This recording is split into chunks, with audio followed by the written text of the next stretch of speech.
peoples, I'm Sasha. I'm a little random. Welcome and welcome back.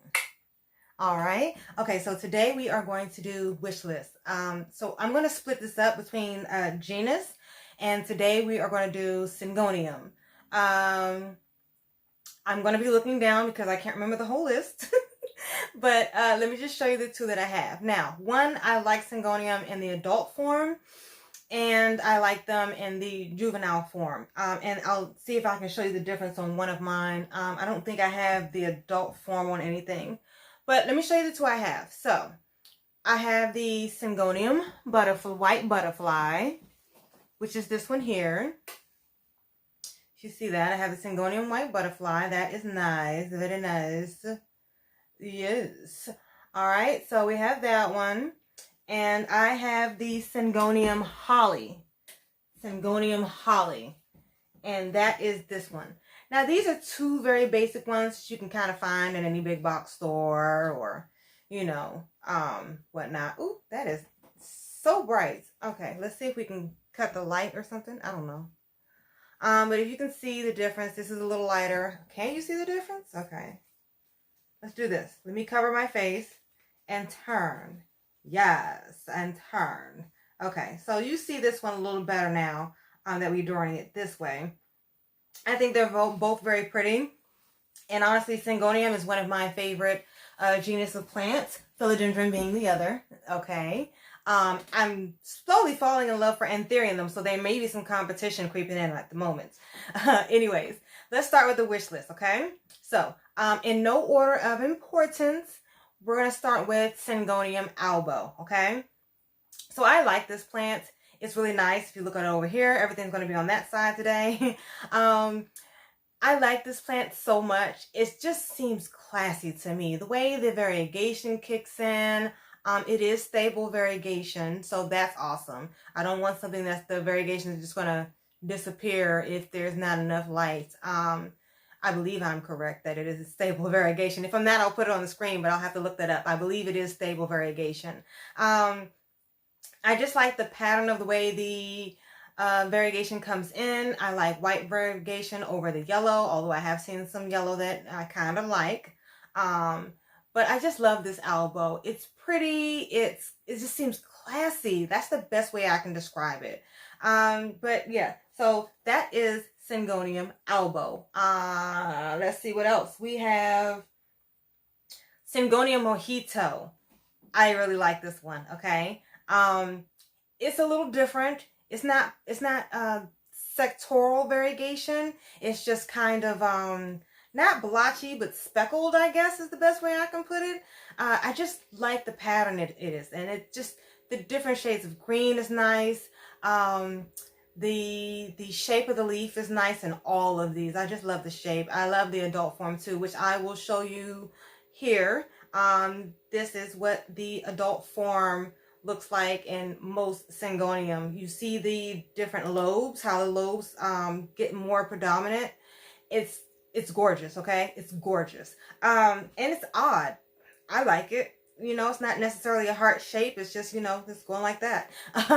Okay, so, but I really do like the mojito. I'm not interested in any of the Syngonium illusions. They all seem to look alike to me. Like the illusion berry, the illusion mauve. I don't know. There's like 85 different illusions, and I'm not fond of any of them. They don't draw my attention. But the rest of these on this list, I'm definitely digging, okay? So, what was that? That was the mojito. The next one is going to be Syngonium 3 Kings.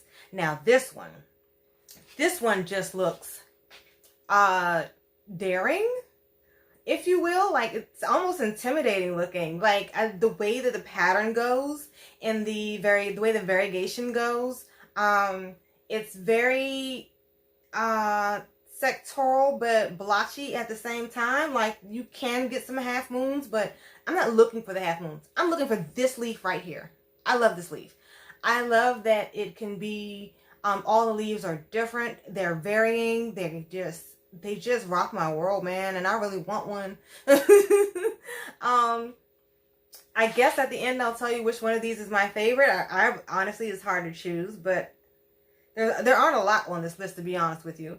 I'm not fond of pink, so I don't want the pink splash. I don't want the pink illusion. I don't want the, there's pink. I don't want the confetti. Just not into it.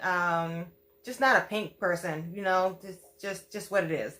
But anyways, off the mojito, we've done the mojito, the elbow, the Three Kings. Let's do the Syngonium batik, okay, or batik. I think it's batik. Everybody else says batik. Whatever. You see the name on the screen. You can pronounce it how you like, but just look at that, okay?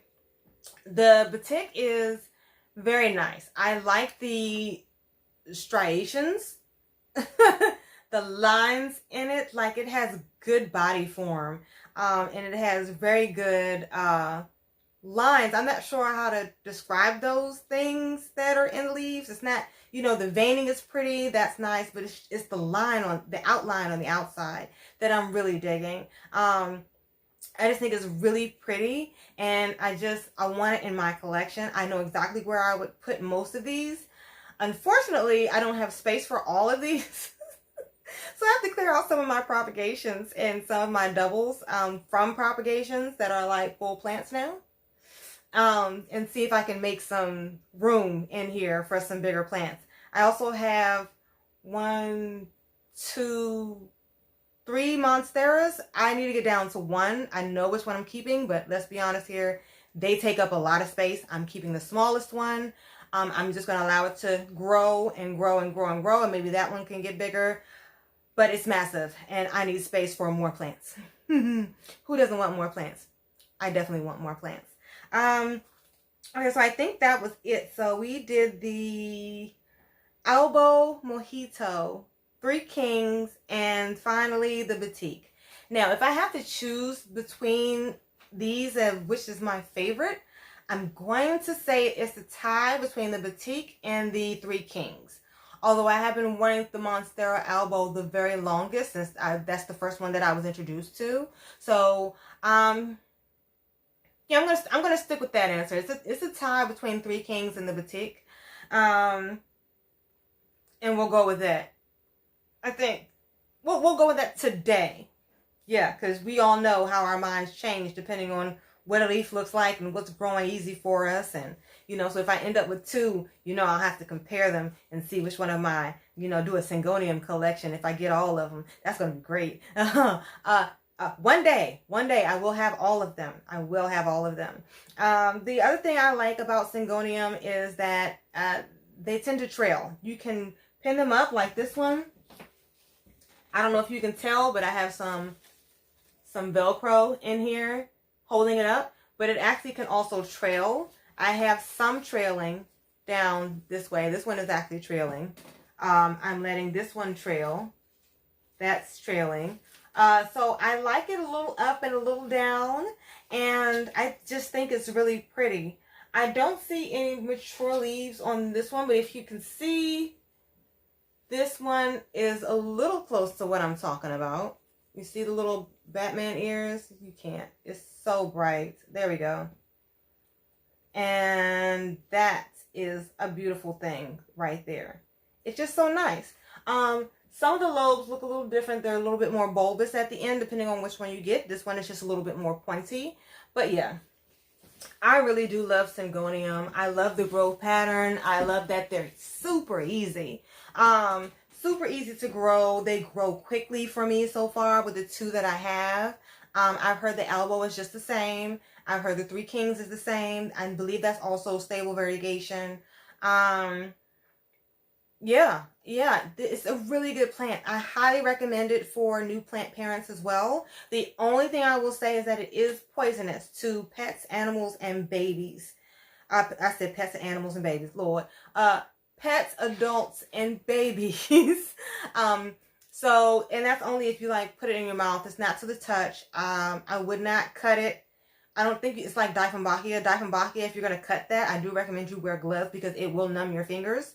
It's not that bad, but I would not keep this around pets that like to chew on leaves and dig and accidentally cut it and cut it with their nails and get it into their skin. That would not be good. So that is the only negative for this genus, is that it is poisonous. So sorry if it's pretty and you just can't do it in your household, but I love it, and it's my plant room. My cat does not come in here, and my cat doesn't bother but one plant that it likes to dig in. And my solution to that was to get the double-sided tape for cats and put it over the pot, and therefore when she reaches, it's sticky, she doesn't like it, and so she backs up off it. Problem solved. Have not had any issues with her trying to dig in it since. I still refuse to take the sticky tape off to test it though. She might realize it's off and be like, oh, present for me. Anyways, I'm going to wrap this up because I'm rambling and I'm getting a little random, as I am wont to do. And so I thank you for stopping by. I hope you enjoy your day. Don't forget to like, thumbs up, and subscribe. Don't be strangers. Hit me up in the comments. Let me know what you think, any ideas, tips, tricks you might have for me pertaining to Syngonium, previous videos, or just my lighting situation. I cannot get it to stop, fluctuating and whatnot. But if you can help me figure that out, that would be awesome, because I'm technology illiterate, and this is amazing that I'm actually videoing this from my phone in my mind, okay? Anyways, anyways, I guess I will just see you all laters.